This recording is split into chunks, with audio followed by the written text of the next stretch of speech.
M ಪ್ರವ್ರಜಂತಮನುಪೇತಮಪೇತಕೃತ್ಯಂ ದ್ವೈಪಾಯನೋ ವಿರಹಕಾತರಾಜುಹಾವ ಪುತ್ರಾಯಿತಿ ತನ್ಮಯತಯಾ ತರವೋಪಿ ನೇದುಃ ತಂ ಸರ್ವಭೂತಹೃದಯಂ ಮುನಿಮಾನತೋಸ್ಮಿ.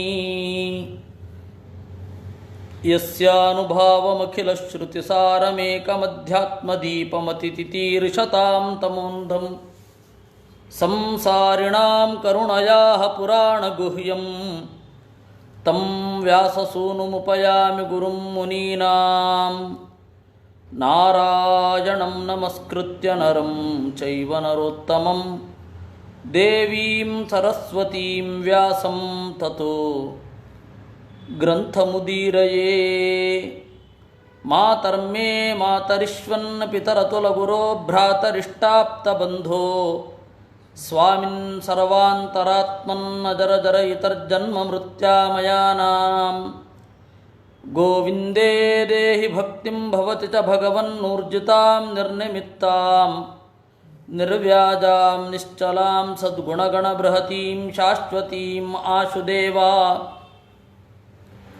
ಪುರಾಣದ ಲಕ್ಷಣ 10 ಅಂತ ಹೇಳಿ ನಿರೂಪಣೆ ಮಾಡಿದ್ದಾರೆ ರೋಮಹರ್ಷಣರು. ದಶಭಿರ್ಲಕ್ಷಣೈರ್ಯುತಂ, ಅದರಲ್ಲಿ ಸರ್ಗ ವಿಸರ್ಗ ವೃತ್ತಿ ರಕ್ಷಾ ಅಂತರ ವಂಶ ಅನುಚರಿತ ಸಂಸ್ಥಾ ಹೇತು ಅಪಾಶ್ರಯ ಅಂತ 10 ಲಕ್ಷಣಗಳನ್ನು ಒಳಗೊಂಡದ್ದು ಪುರಾಣ ಅಂತ ಹೇಳಿದರು. ಏನು ಹಾಗಂದರೆ ಅನ್ನೋದನ್ನು ಇದೇ ಭಾಗವತದಲ್ಲಿಯೇ ವಿವರಿಸ್ತಾರೆ, ಅದನ್ನು ನೋಡಬೇಕಿದೆ. ಅವ್ಯಾಕೃತ ಗುಣಕ್ಷೋಭಾತ್ ಮಹತಃ ತ್ರಿವೃಧೋಹಮಃ ಭೂತ ಸೂಕ್ಷ್ಮೇಂದ್ರಿಯಾರ್ಥಾನಾಂ ಸಂಭವಃ ಸರ್ಗ ಈರಿತಃ. ಅವ್ಯಾಕೃತ ಗುಣಕ್ಷೋಭಾತ್, ಅತ್ಯಂತ ಸೂಕ್ಷ್ಮವಾಗಿರುವ ಸತ್ವಗುಣ ರಜೋಗುಣ ತಮೋಗುಣಗಳ ಕಲಸು ಮೇಲೋಗರವಾದಾಗ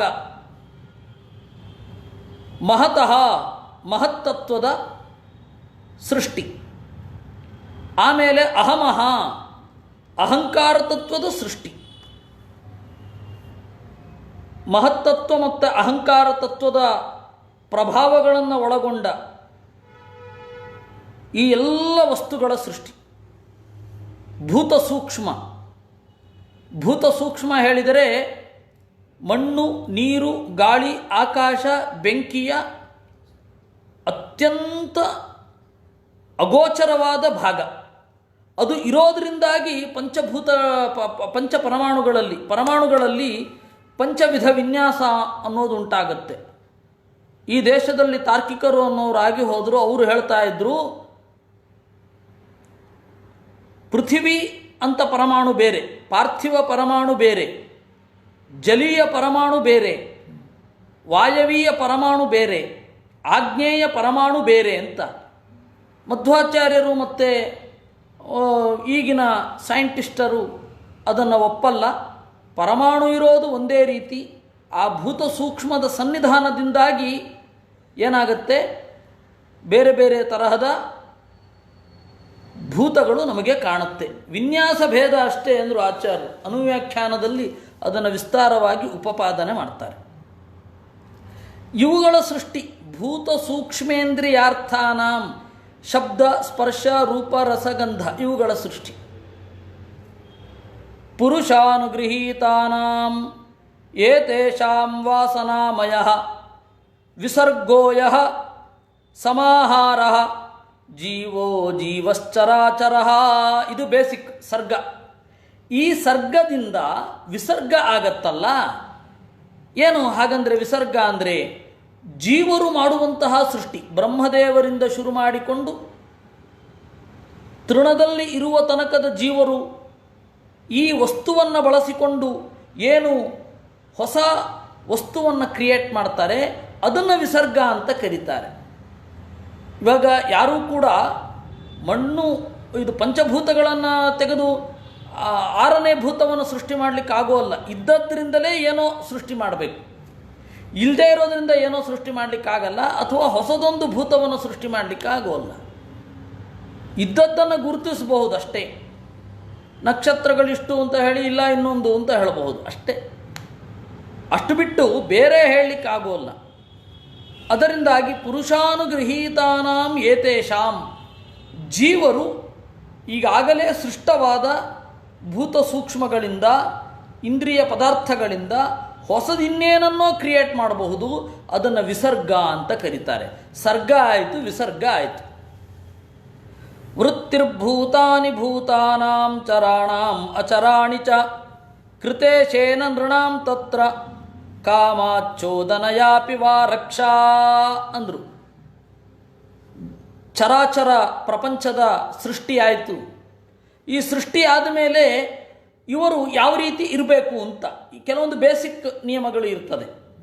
ಮೇಲ್ಗಡೆಯಿಂದ ಕೆಳಗಡೆ ಬಿದ್ದಾಗ ಪೆಟ್ಟಾಗ್ತದೆ, ಕೆಳಗಡೆಯಿಂದ ಮೇಲ್ಗಡೆ ಒಂದು ತನಕ ಹಾರಬಹುದು, 1 ಅಡಿಯೋ 2 ಅಡಿಯೋ ಹಾರಬಹುದು, ಸೀದಾ ಅಲ್ಲಿ ಹಾರಲಿಕ್ಕಾಗಲ್ಲ, ಇತ್ಯಾದಿಗಳು ನಿಯಮಗಳು, ಸಾಮಾನ್ಯ ನಿಯಮಗಳು. ಅಪವಾದ ಇರುತ್ತೆ. ಏಕೆಂದರೆ ಹನುಮಂತನಂತಹವರು ದೊಡ್ಡ ದೇಹವನ್ನು ಬಳಸಿ ಕಡಲನ್ನು ಹಾರಿದ್ದು ಕಾಣುತ್ತೆ ನಮಗೆ. ಆ ಥರದ್ದು ಬಿಟ್ಟರೆ, ಅಥವಾ ಇಲ್ಲಿಯೂ ಕೂಡ ನಾವು ಅನೇಕ ಅಪವಾದಗಳನ್ನು ನೋಡ್ತೇವೆ. ಆ ಥರದ್ದು ಬಿಟ್ಟರೆ ಸಾಮಾನ್ಯ ನಿಯಮಗಳು, ರೂಲ್ ಈ ರೀತಿ ಇರಬೇಕು. ಇನ್ನು ಅತಿಯಾದರೆ ಅದು ಒಡೆದು ಹೋಗೋದು ಅಥವಾ ಮನಸ್ಸು ರೋಸಿ ಹೋಗೋದು ಇತ್ಯಾದಿಗಳೆಲ್ಲ ಒಂದು ರೂಲ್.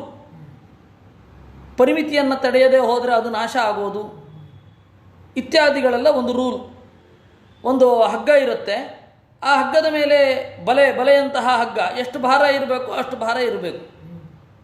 ಜೋಳಿಗೆಯಲ್ಲಿ ನಾವು ಕೂತರೆ ಹೇಗೋ ಹಾಗೆ, ನಮ್ಮ ಭಾರ ಜೋಳಿಗೆ ತಡೆಯಲ್ಲ, ಮಗು ಭಾರ ತಡೆಯುತ್ತೆ ಹಾಗೆ. ಇದು ನಿಯಮ, ಈ ತರಹದ ನಿಯಮ. ಅದನ್ನು ಹೇಳಿದ್ರು. ವೃತ್ತಿರ್ಭೂತಾನಿ ಭೂತಾನಾಂ ಚರಾಣಾಮಚರಾಣಿ ಚ. ಆಮೇಲೆ ಅಚರ, ಸ್ಥಾವರ ಪ್ರಪಂಚ ಹೇಗಿರುತ್ತೆ, ಜಂಗಮ ಪ್ರಪಂಚ ಹೇಗಿರುತ್ತೆ, ನಿಯಮ ಏನು, ಅಪವಾದ ಏನು, ಇವುಗಳೆಲ್ಲ ಶಾಸ್ತ್ರದಲ್ಲಿ ಇರ್ತದೆ. ಆ ಶಾಸ್ತ್ರದಲ್ಲಿ ಇದ್ದಂತೆ ನಾವು ಮುಂದುವರಿಬೇಕು. ಅದಕ್ಕೆಲ್ಲ ವಿಜ್ಞಾನಿಗಳು ನೋಡಿ ಇದು ನಿಯಮ ಅಂತ ಇದ್ದ ನಿಯಮವನ್ನೇ ದಾಖಲಿಸಿರ್ತಾರೆ. ಅದರ ಮೂಲಕ ಈ ಪ್ರಪಂಚವನ್ನು ಸೃಷ್ಟಿ ಮಾಡಲಿಕ್ಕೆ ಆಗುತ್ತೆ. ನಿಯಮಗಳಿಲ್ಲದೆ ಹೋದರೆ ಈ ಯಾವ ವಸ್ತುಗಳ ಸೃಷ್ಟಿಯೂ ಆಗೋದಿಲ್ಲ. ನಿಯಮಗಳಿರಬೇಕು ಮೊದಲು. ಕಟ್ಟಿಗೆ ಈ ರೀತಿ ಇರುತ್ತೆ, ಮರ ಈ ರೀತಿ ಇರುತ್ತೆ ಅಂತ ಹೇಳಿದಾಗ ಮರವನ್ನು ಕತ್ತರಿಸಿ ಕೆಳಗಡೆ ತಂದ ಮೇಲೆ ಬೇರಿಲ್ಲದೆ ಹೋದರೆ, ಜೀವ ರಸ ಇಲ್ಲದೆ ಹೋದರೆ ಅದು ಬೆಳೆಯೋಲ್ಲ. ಅದರಿಂದಾಗಿ ನಾವೇನು ಮಾಡಿದೆವು, ಮಂಚ ಮಾಡಿದೆವು. ಇಲ್ಲ, ಆ ನಿಯಮ ಇರಲಿಲ್ಲ ಅಂತ ಆಗಿದ್ದಿದ್ರೆ ಮಂಚದ ಮೇಲೆ ಮರ ಬೆಳೆದು ಮತ್ತು ಅವ್ಯವಸ್ಥೆ ಆಗಬೇಕಿತ್ತು. ಆ ಕಾರಣದಿಂದ ಸ್ಥಾವರ ಪ್ರಪಂಚ ಮತ್ತು ಜಂಗಮ ಪ್ರಪಂಚ ಇವುಗಳಿಗಿರುವ ನಿಯಮ, ಅವುಗಳನ್ನು ಇಟ್ಟುಕೊಂಡು ಪದಾರ್ಥದ ನಿರ್ಮಾಣ. ಅದಕ್ಕೆ ಚರಾಣಾಮಚರಾಣಿ ಚ ಅಂದರು. ಇದರ ವೃತ್ತಿ ಕೃತ, ಇದು ಈ ನಿಯಮ, ಇದರಿಂದ ಇವರು ಬಾಳಬೇಕು, ಇದರಿಂದ ಇವರು ಬಾಳಬೇಕು. ಹತ್ತಿ, ಅದರಿಂದ ದಾರ ಉಂಟಾಗತ್ತೆ. ಹತ್ತಿಯಷ್ಟು ಹಿಂಜುವಿಕೆ ಬೇರೆ ಯಾವ ಪದಾರ್ಥದಲ್ಲಿಯೂ ಇಲ್ಲ. ಅದರಿಂದ ಇವರು ಬದುಕ್ತಾರೆ. ಇದರಿಂದ ಈ ಬಟ್ಟೆ ತಯಾರಾಗತ್ತೆ, ಆ ಬಟ್ಟೆಯನ್ನು ಇವರು ಬಳಸ್ತಾರೆ, ಆ ಬಟ್ಟೆಯನ್ನು ಇವರು ಬಣ್ಣ ಹಾಕ್ತಾರೆ. ಈ ತರಹದ ಒಂದು ನಿಯಮ. ಜಗತ್ತಿನಲ್ಲಿ ಎಷ್ಟು ಸೂಕ್ಷ್ಮವಾದ ನಿಯಮಗಳಿರುತ್ತೆ ಅಂದರೆ ಅಷ್ಟು ಸೂಕ್ಷ್ಮವಾದ ನಿಯಮಗಳು ಇರ್ತದೆ. ಕೃತೇಶೇನ ನೃಣಾಂ ತತ್ರ ಕಾಮಾಚ್ಚೋದನಯಾಪಿ ಚ. ಅವರೇನು ಮಾಡ್ತಾರೆ, ಒಂದು ಕಾಮ ಬಯಕೆ ಅದಕ್ಕೂ ಅನುಕೂಲವಾಗಿ ಇರುತ್ತೆ. ಆಮೇಲೆ ಚೋದನಯ, ಹೀಗೆ ಮಾಡಬೇಕು ಅಂತ ಇರುತ್ತೆ. ರಕ್ಷಾ ಅಂದರು. ರಕ್ಷಾಚ್ಯುತ, ಇದು ಎರಡಾಯಿತು. ಒಂದು ಸರ್ಗ, ಇನ್ನೊಂದು ವಿಸರ್ಗ. ವೃತ್ತಿ, ನಿಯಮ, ಆ ನಿಯಮ, ಇದು ಮೂರಾಯಿತು. ಇವುಗಳನ್ನು ಪುರಾಣದಲ್ಲಿ ಹೇಳಿರ್ತಾರೆ. ವೃತ್ತಿಯನ್ನು ಎಲ್ಲ ಹೇಳಿದ್ದಾರೆ ಅಂದರೆ, ಪೃಥು ಮಹಾರಾಜ ಜೀವರು ಪರಸ್ಪರರನ್ನು ಅವಲಂಬಿಸಿ ಹೇಗೆ ಬದುಕಬೇಕು ಅನ್ನೋದನ್ನು ತೋರಿಸಿದ್ದಾನೆ. ಇವರಿಂದ ಅವರು ಬದುಕ್ತಾರೆ, ಅವರಿಂದ ಇವರು ಬದುಕ್ತಾರೆ. ಹೀಗೆ ಅಂತಿಮವಾಗಿ ಮತ್ತೆ ಒಂದು ಚಕ್ರ ಅದು. ಇವರಿಂದ ಇವರು ಬದುಕ್ತಾರೆ, ಇವರಿಂದ ಇವರು ಬದುಕ್ತಾರೆ, ಇವರಿಂದ ಇವರು ಬದುಕ್ತಾರೆ, ಇವರಿಂದ ಮತ್ತೆ ಒಂದನೇವನಿಂದ ಎರಡನೇವನು ಬದುಕಬೇಕು, ಎರಡನೇವನಿಂದ ಮೂರನೇವನು ಬದುಕಬೇಕು, ಮೂರನೇವನಿಂದ ನಾಲ್ಕನೇವನು, ನಾಲ್ಕನೇವನಿಂದ ಐದನೇವನು, ಐದನೇವನು ಒಂದನೇವನಿಂದ ಬದುಕಬೇಕು.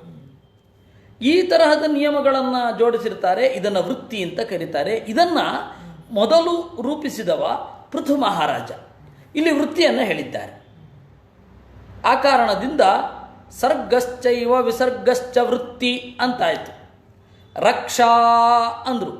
ರಕ್ಷಾ ಅಂತಂದರೆ ಅಚ್ಯುತಾವರೋಹ ವಿಶ್ವಸ್ಯಾನುಯುಗೇ ಯುಗೇ ತಿರ್ಯಂ ನೃಪಶುಯಾದಸ್ಸು ಹನ್ಯಂತೆ ಯೈಸ್ತ್ರಯೀದ್ವಿಷಃ.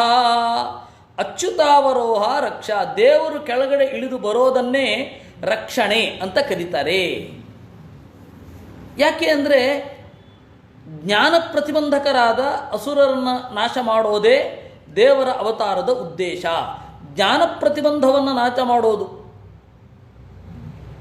ಶುದ್ಧವಾದ ಅರಿವಿಗೆ ಏನೇನು ತೊಂದರೆ ಇರುತ್ತೆ, ತೊಡಕುಗಳಿರುತ್ತೆ, ಅದನ್ನು ನಾಶ ಮಾಡಲಿಕ್ಕಾಗಿಯೇ ದೇವರು ಬರೋದು.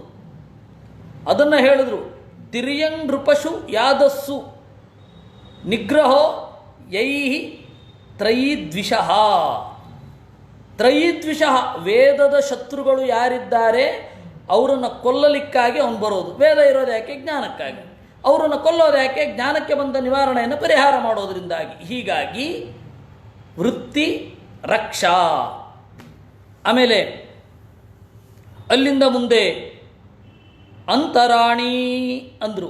ಮನ್ವಂತರಂ ಮನುರ್ದೇವಾ ಮನುಪುತ್ರಾ ಸುರೇಶ್ವರಾ ಋಷಯೋಂಚಾವತಾರಾಶ್ಚ ಹೇತತ್ ಷಡ್ವಿಧಮುಚ್ಯತೆ. ಇನ್ನು ಮನ್ವಂತರ, ಅಂತರ ಅಂದರು. ವೃತ್ತಿ ರಕ್ಷಾ ಅಂತರ.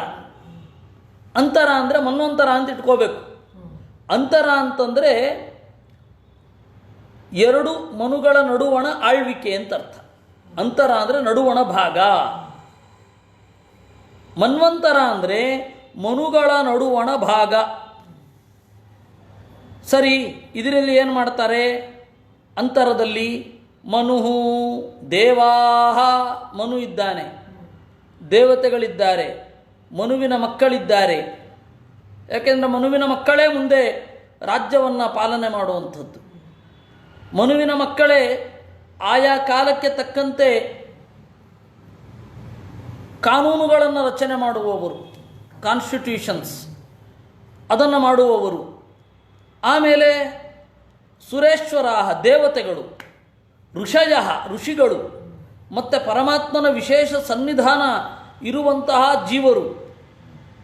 ಋಷಯ ಅಂಶಾವತಾರಾಶ್ಚ, ಈ ತರಹದ 6 ಜನರ ಹುಟ್ಟನ್ನು ಅಂತರ ಅಂತ ಕರೀತಾರೆ. ಮನ್ವಂತರ ಅಂದರೆ ಈ 6 ಜನರ ಹುಟ್ಟು, ಮನುಗಳ ನಡುವಣ ಕಾಲ. ಆ ಮನುಗಳ ನಡುವಣ ಕಾಲದಲ್ಲಿ ಇವರೆಲ್ಲ ಬರ್ತಾರೆ. ಸ್ವಯಂ ಮನು ಬರ್ತಾನೆ. ಹಾಗೆ ಮನು ಬಂದಾದ ಮೇಲೆ ಮನುಪುತ್ರರು ಬರ್ತಾರೆ. ಮನು ಹಾಕಿಕೊಟ್ಟ ದಾರಿಯಲ್ಲಿ ಮನುವಿನ ಮಕ್ಕಳು ರಾಜ್ಯಭಾರ ನಡೆಸ್ತಾರೆ. ಆಗ ಒಂದು ತೊಡಕು ಬರುತ್ತೆ. ಹೊಸ ಕಾನೂನು ಜಗತ್ತಿನಲ್ಲಿ ಇಂಪ್ಲಿಮೆಂಟ್ ಆಗ್ತದೆ. ಅವರು ಮಾಡಿದ ರೂಲ್ಗಳಲ್ಲಿ ಏನಾದರೂ ತಪ್ಪಿದರೆ ಅದನ್ನು ತಿದ್ದಲಿಕ್ಕೆ ಋಷಿಗಳು ಬರ್ತಾರೆ. ಆ ಋಷಿಗಳೇನು ಮಾಡ್ತಾರೆ? ವೇದಾದಿಗಳನ್ನು ಎಲ್ಲ ಕಡೆ ಹರಡುತ್ತಾರೆ. ಇದನ್ನು ಕಂಟ್ರೋಲ್ ಮಾಡಲಿಕ್ಕೆ ದೇವತೆಗಳಿರ್ತಾರೆ. ಮಧ್ಯದಲ್ಲಿ ದೇವರು ಬಂದು ಹೋಗಿ ಮಾಡ್ತಾನೆ. ಹೀಗಾಗಿ ಇದನ್ನು ಮನ್ವಂತರ ಅಂತ, ಇಬ್ಬರು ಮನುಗಳ ನಡುವಣ ಕಾಲವನ್ನು ಮನ್ವಂತರ ಅಂತ ಕರೀತಾರೆ. ಅದನ್ನು ಹೇಳಿದ್ದು ಏತತ್ ಷಡ್ವಿಧ ಮುಚ್ಯತೆ. ಈ 6 ಏನಿದೆ ಇದನ್ನು ಅಂತರ ಅಂತ ಕರೀತಾರೆ. ಅಂತರ ಅಂದರೆ ಮನ್ವಂತರ ಅಂತ ಅರ್ಥ. ಹೀಗಾಯಿತು. ಸರ್ಗಶ್ಚ ವಿಸರ್ಗಶ್ಚ ವೃತ್ತಿರಕ್ಷಾಂತರಾಣಿ ಚ ಆಯಿತು. ಆಮೇಲೆ ವಂಶಾನುಚರಿತಂ ವಂಶಸ್ತಥಾನುಚರಿತಂ ರಾಜ್ಞಾಂ ಮನುಪ್ರಸೂತಾನಾಂ ವಂಶಸ್ತ್ರೈಕಾಲಿಕೋನ್ವಯ. ಪುರಾಣಗಳು ಹೇಳುವ ವಂಶ ಅಂತಂದರೆ ಅದು ಸುಮ್ಮನೆ ಅಲ್ಲ. ಆ ವಂಶದಲ್ಲಿ ಪ್ರಧಾನವಾದ ಬದಲಾವಣೆಗಳು ಆಗಿರುತ್ತೆ. ಕಾಲದ ಬದಲಾವಣೆಗಳು ಹೀಗೆ ಆಗಿರುತ್ತೆ. ಆಮೇಲೆ ಈ ವಂಶವೇ ಯಾವಾಗಲೂ ನಿಲ್ಲುವಂಥದ್ದು. ಇವತ್ತಿರುತ್ತೆ ನಾಳೆ ಹೋಗುತ್ತೆ ಅಲ್ಲ, ಅದೇ ವಂಶ ಹೇಗೋ ಉಳಿಯುತ್ತೆ. ನಾವು ಅದನ್ನು ನೋಡಿದ್ದೆವು. ಕುರುವಂಶ ಕ್ಷೇಮಕನಿಗೆ ಎಂಡಾಗೋಯ್ತು ಅಂತ ನಾವು ತಿಳ್ಕೊಂಡದ್ದು. ಆದರೆ ಅವನಿಗಿಂತ ಸಾವಿರಾರು ವರ್ಷ ಹಿಂದೆ ಹುಟ್ಟಿದ ದೇವಾಪಿ ಇನ್ನೂ ಬದುಕಿದ್ದಾನೆ. ಅವನು ಕುರುವಂಶ ಮುಂದುವರಿಸ್ತಾನೆ. ಹಾಗೆ ರಘುವಂಶದಲ್ಲಿ ಒಬ್ಬ ಇದ್ದಾನೆ, ಅವನು ಕೂಡ ಮುಂದುವರಿಸ್ತಾನೆ. ಇದನ್ನು ನಾವು ಅರ್ಥ ಮಾಡಿಕೊಳ್ಬೇಕು. ಪ್ರದ್ಯೋತ ಅಂತ ಅವನ ಹೆಸರು. ಅದನ್ನು ನಾವು ಮೊನ್ನೆ ನೋಡಿದ್ವಿ. ಆ ಪ್ರದ್ಯೋತ ಅಂತನ್ನುವ ಸೂರ್ಯಕುಲದಲ್ಲಿ ಬಂದವ ಈಗ ನಮಗೆ ಅತಿಥಿ ಮೊದಲಾದವರಿಗೆ ಎಂಡಾಗಿ ಹೋಗಿತ್ತು. ರಘುವಂಶ, ರಾಮನ ವಂಶ. ಅವನು ಮಧ್ಯದಲ್ಲಿ ಬಂದ ಪ್ರದ್ಯೋತ ತಪಸ್ಸಿಗೆ ಹೋಗಿ ಅಲ್ಲೇ ಉಳಿದಿರ್ತಾನೆ. ಇವರೆಲ್ಲರ ಕಥೆಯನ್ನು ಹೇಳಲಿಕ್ಕೆ 6 ಜನ ಶಿಷ್ಯರು ಇದ್ದಾರೆ ಅಂತ, ಕುಮುದ, ಶೌನಕ ಇವರೆಲ್ಲ ಇದ್ದಾರೆ ಅಂತ ನಿನ್ನೆ ನೋಡಿದ್ವಿ ನಾವು. ಅದರಲ್ಲಿ ಪರಶುರಾಮ ದೇವರ ಶಿಷ್ಯನಾದ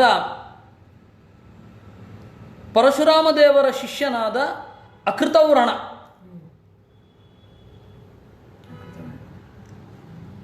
ಆ ಅಕೃತವ್ರಣ ಏನಿದ್ದಾನೆ,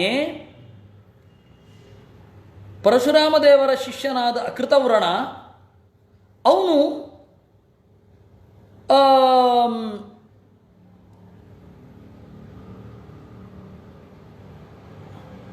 ಪುರಾಣವನ್ನು ಮುಂದೆ ಪ್ರಚಾರ ಮಾಡ್ತಾನೆ. ಅದನ್ನು ನಿರೂಪಣೆ ಮಾಡಿದ್ದಾರೆ. ನಮ್ಮ ಅಪ್ಪನ ಹತ್ತಿರ ಕಲಿತವರು ನಾವು 6 ಜನ ಅಂತ.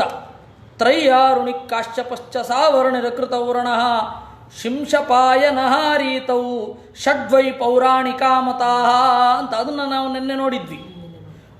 ಅಂದರೆ ಕ್ಷತ್ರಿಯರು, ಬ್ರಾಹ್ಮಣರು ಈ ತರಹದ ಇತಿಹಾಸವನ್ನು, ಪುರಾಣವನ್ನು ಜಗತ್ತಿನಲ್ಲಿ ಹೇಳಲಿಕ್ಕೆ ಹೊರಟಿದ್ದಾರೆ. ಅವಾಗವಾಗ ಈ ತರಹದ ವಂಶವನ್ನು ಗಟ್ಟಿಯಾಗಿ ಹೇಳಿ ಅದನ್ನು ಹಾಗೆಯೇ ಉಳಿಸ್ತಾರೆ. ಅದರಿಂದಾಗಿ ಅವರ ಹೆಸರನ್ನು ತೆಗೆದುಕೊಂಡದ್ದು. ಪೌರಾಣಿಕರು ಅಂತಂದರೆ ವಂಶದ ಬಗೆಗಿನ ಅಪರೂಪವಾದ ಮಾಹಿತಿ. ಯಾರು ಎಷ್ಟು ಜನ ಬಂದರು, ಯಾವ ಕಾಲದಲ್ಲಿ ಏನಾಯಿತು, ಇದನ್ನು ಜೀವಂತವಾಗಿ ನೆನಪಲ್ಲಿಟ್ಕೊಂಡಿರೋರು. ಲಿವಿಂಗ್ ಆರ್ಕೈವ್ ಸೆಂಟರ್ ಅವರು.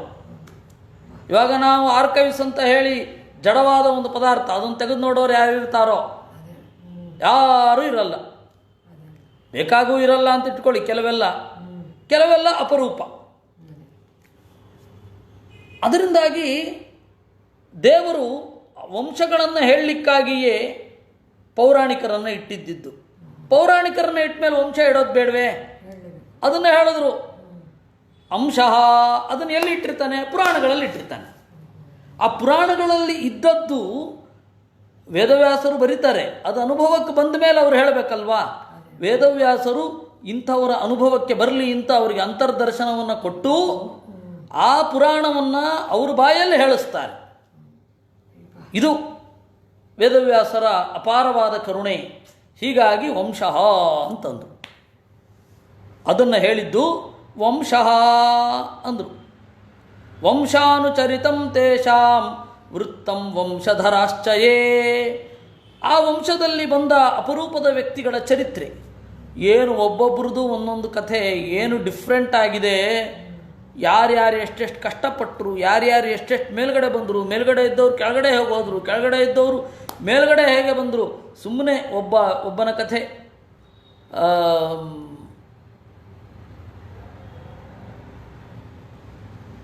ಕಲ್ಮಾಶಪಾದನ ಕಥೆ ಏನು ಏರಿಳಿತಗಳಿಂದ ಕೂಡಿದೆ ಅದು. ವಸಿಷ್ಠರ ಕಥೆ ಏನು ಏರಿಳಿತಗಳಿಂದ ಕೂಡಿದೆ. ವಸಿಷ್ಠರು ಮತ್ತು ವಿಶ್ವಾಮಿತ್ರರ ಘರ್ಷಣೆಯಲ್ಲಿ ಬೇಕಾಷ್ಟು ಜನ ಕೆಳಗಡೆ ಬಿದ್ದೋದ್ರು. ಬೇಕಾಷ್ಟು ಜನ ರಾಜರು ಮೇಲ್ಗಡೆ ಎದ್ದು ಬಿಟ್ರು. ಅವರಲ್ಲಿ ತ್ರಿಶಂಕು, ಹರಿಶ್ಚಂದ್ರನಿಗೆ ಏನು ಪೆಟ್ಟಾಗಲಿಲ್ಲ. ಆಮೇಲೆ ಇವತ್ತು ಮಾರ್ಕಂಡೇಯ ಪುರಾಣದಲ್ಲಿ ಬೇರೆಯೇ ಕಥೆ ಇದೆ ಹರಿಶ್ಚಂದ್ರನದ್ದು. ಅದೆಲ್ಲ ಬಿಡಿ, ಹರಿಶ್ಚಂದ್ರನ ಕಥೆ ಇಲ್ಲ. ಎಷ್ಟು ಜನ ರಾಜರು ಕೆಳಗಡೆ ಬಿದ್ದರು, ಎಷ್ಟು ಜನ. ಅದರಲ್ಲಿ ಕಲ್ಮಾಶಪಾದನು ಒಬ್ಬ. ಈ ಹಿನ್ನೆಲೆಯಲ್ಲಿ ವಂಶಾನುಚರಿತಂ.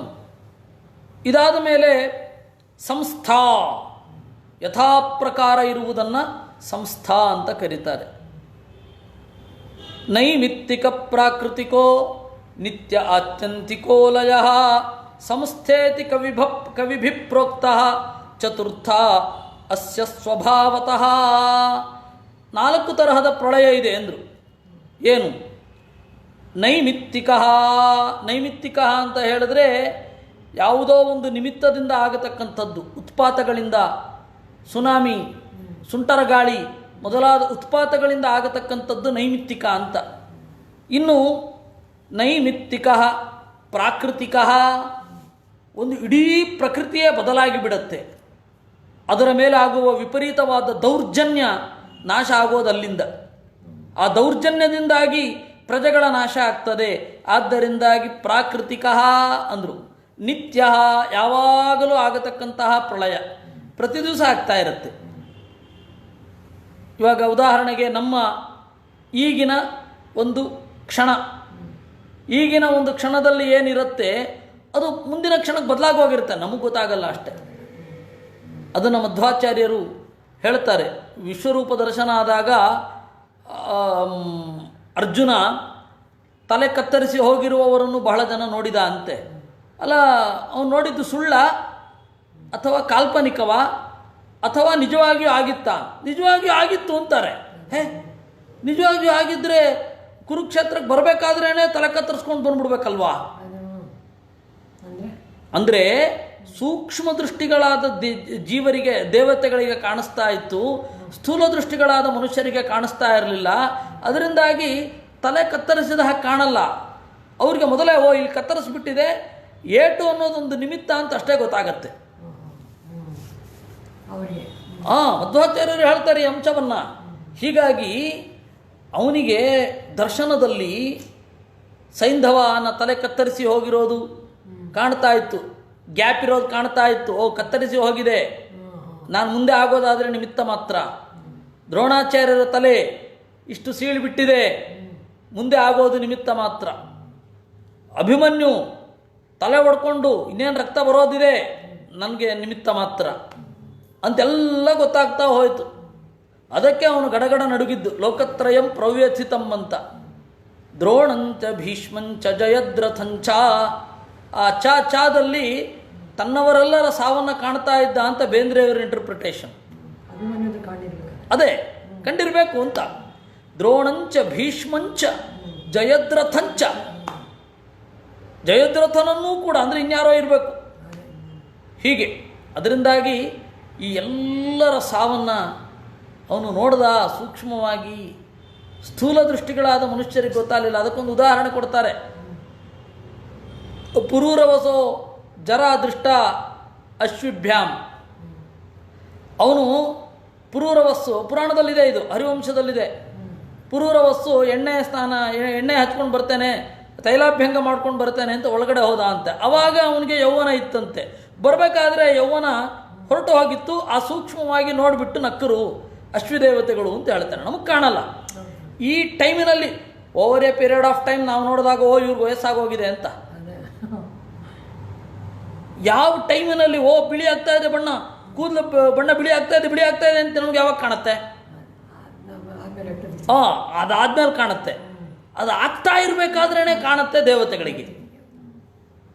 ಇದಕ್ಕೆಲ್ಲ ಇದು ನಿತ್ಯ ಅಂತಂದರು. ಮತ್ತು ಆತ್ಯಂತಿಕೋಲಯ, ಪೂರ್ಣ ನಾಶ ಆಗುತ್ತೆ. ಹೀಗೆ 4 ತರಹದ ನಾಶ ಇದೆ. ಅದನ್ನು ಸಂಸ್ಥಾ ಅಂತ ಕರೀತಾರೆ. ಇದು 4 ತರಹದ ಲಯ. ಹೇತುರ್ಜೀವೋಶ್ಚ ಸರ್ಗಾದೇಹೆ ಅವಿದ್ಯಾ ಕಾಮಕಾರಕಃ ಯಂವಾನುಚೈನಂ ಪ್ರಾಹು ಅವ್ಯಾಕೃತ ಮುತಾಪರೇ ಅಂದರು. ಇನ್ನು ಹೇತು, ಕಾರಣ ಯಾರಪ್ಪ ಅಂದರೆ ಜಡ ಅಲ್ಲ, ಜೀವರನ್ನು ನಿಮಿತ್ತವಾಗಿಟ್ಟುಕೊಂಡು ಜೀವರಿಗಾಗಿ ಈ ಪ್ರಪಂಚದ ಸೃಷ್ಟಿ. ಯಾಕೆಂದರೆ ಇವರು ಉದ್ಧಾರ ಆಗಲಿ ಅಂತ. ಜಡದ ಸೃಷ್ಟಿ ಯಾರಿಗಾಗಿ? ಜೀವರಿಗಾಗಿ. ಹೀಗಾಗಿ ಜಡಕ್ಕೆ ಜೀವರ ಮೇಲೆ ಹಕ್ಕು ಇರೋಲ್ಲ, ಜೀವರಿಗೆ ಜಡದ ಮೇಲೆ ಹಕ್ಕು ಇರುತ್ತೆ. ಅಂದರೆ ಬಲಿಷ್ಠವಲ್ಲದ ಜೀವರ ಮೇಲೆ, ಬಲಿಷ್ಠರಲ್ಲದ ಜಡದ ಮೇಲೆ ಜೀವರ ಹಕ್ಕು ಇರಬೇಕಾದ್ರೆ ಜೀವರಿಗಿಂತ ಬಲಿಷ್ಠನಾದ ದೇವರಿಗೆ ಜೀವರ ಮೇಲೆ ಹಕ್ಕಿರಲ್ವೇನು? ಜೀವರ ಬೆಳವಣಿಗೆಯನ್ನು ಕಾರಣವಾಗಿಟ್ಟುಕೊಂಡೇ ಸೃಷ್ಟಿಯಾಗಿದ್ದು. ಅದರಿಂದಾಗಿ ಜೀವನೇ ಹೇತು, ಕಾರಣ. ಹೇತುರ್ಜೀವೋಸ್ಯ ಸರ್ಗಾದೇಹ ಅವಿದ್ಯಾ ಕಾಮಕಾರಕಃ ಯಂ ವಾನುಶಾಯಿನಂ ಪ್ರಾಹು ಅವ್ಯಾಕೃತಮುತಾಪರೇ ವ್ಯತಿರೇಕಾನ್ವಯೌ ಯಸ್ಯ ಜಾಗೃತ್ ಸ್ವಪ್ನ ಸುಷುಪ್ತಿಷು ಮಾಯಾಮಯಾಸು ತದ್ಬ್ರಹ್ಮ ಜೀವವೃತ್ತಿಷ್ವಪಾಶ್ರಯ. ಹಾಗಾದರೆ ಇವನೇ ಸ್ವತಂತ್ರ ಕಾರಣನ ಅಂದರೆ ಇಲ್ಲ. ಅದು ಹೇಗೆ ಗೊತ್ತು ನಿಮಗೆ? ವ್ಯತಿರೇಕಾನ್ವಯೌ ದೃಷ್ಟವು ಅಂದರು. ನಿದ್ರೆ ಮಾಡ್ತಾನೆ, ನಿದ್ರೆ ಮಾಡಬೇಕು ಅಂತ ಅಂದ್ಕೊಂಡಿರಲ್ಲ, ಓದಬೇಕು ಅಂತ ಕೂತಿರ್ತಾನೆ, ನಿದ್ರೆ ಬಂದ್ಬಿಟ್ಟಿರುತ್ತೆ. ನಮ್ಮ ಹಣೆ ಬರಹ ಅದು.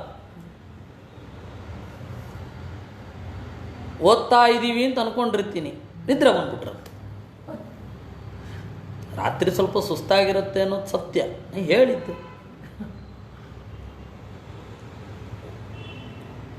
ನಮ್ಮ ಕೈಯಲ್ಲಿಲ್ಲ ಅನ್ನೋದು ತಾತ್ಪರ್ಯ. ಈ ಕ್ಷಣದಲ್ಲಿ ಈ ಕನಸು ಬೀಳಬೇಕು ಅಂತ ಯಾರಾದರೂ ಹಾಗೆ ಮಲ್ಕೊಳ್ಳಿಕ್ಕಾಗ್ತದ?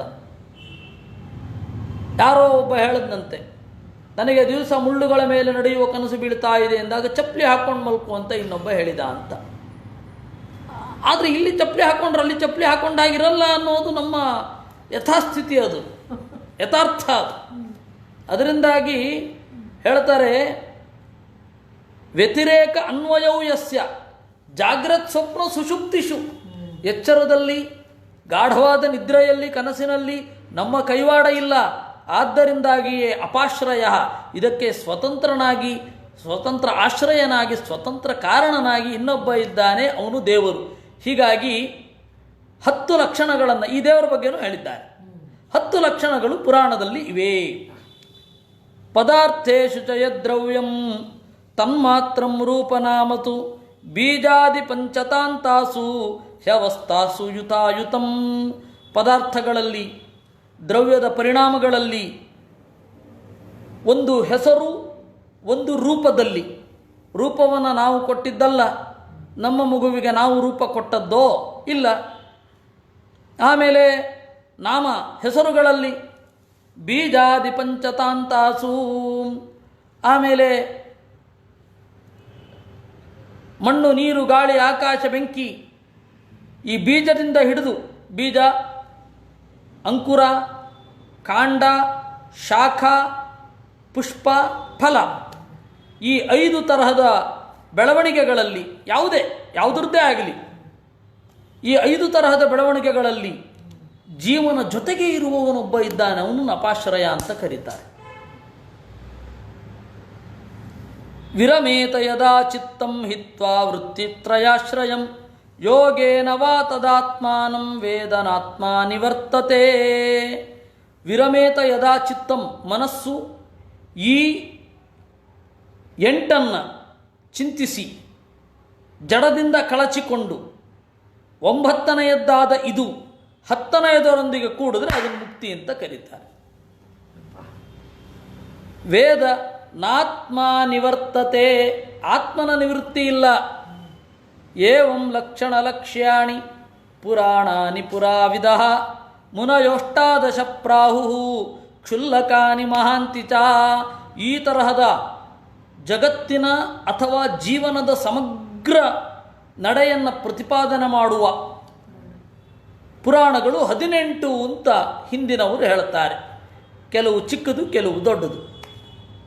ಬ್ರಾಹ್ಮಂ ಪಾದ್ಮಂ ವೈಷ್ಣವಂಚ ಶೈವಂ ಲೈಂಗ್ಯಂ ಚ ಗಾರುಡಂ ನಾರದೀಯಂ ಭಾಗವತಮಾಜ್ಞೇಯಂ ಸ್ಕಂದ ಸಂಜ್ಞಿತಂ ಭವಿಷ್ಯಂ ಬ್ರಹ್ಮ ವೈವರ್ತಂ ಮಾರ್ಕಂಡೇಯಂ ಚ ವಾಮನಂ ವಾರಾಹಂ ಮಾತ್ಸ್ಯಂ ಕೌರ್ಮ್ಯಂ ಚ ಬ್ರಹ್ಮಾಂಡಾಕ್ಷಾನಿಯೇ ತ್ರಿಷಟ್. 3 ಅಂದರೆ 18 ಪುರಾಣಗಳು ಇವೆ. ಬ್ರಾಹ್ಮಂ ಬ್ರಹ್ಮಪುರಾಣ, ಪಾದ್ಮಂ ಪದ್ಮಪುರಾಣ, ವೈಷ್ಣವಂ ವಿಷ್ಣು ಪುರಾಣ, ಶೈವಂ ಶಿವಪುರಾಣ, ಇದನ್ನೇ ವಾಯುಪುರಾಣ ಅಂತ ಕರೀತಾರೆ.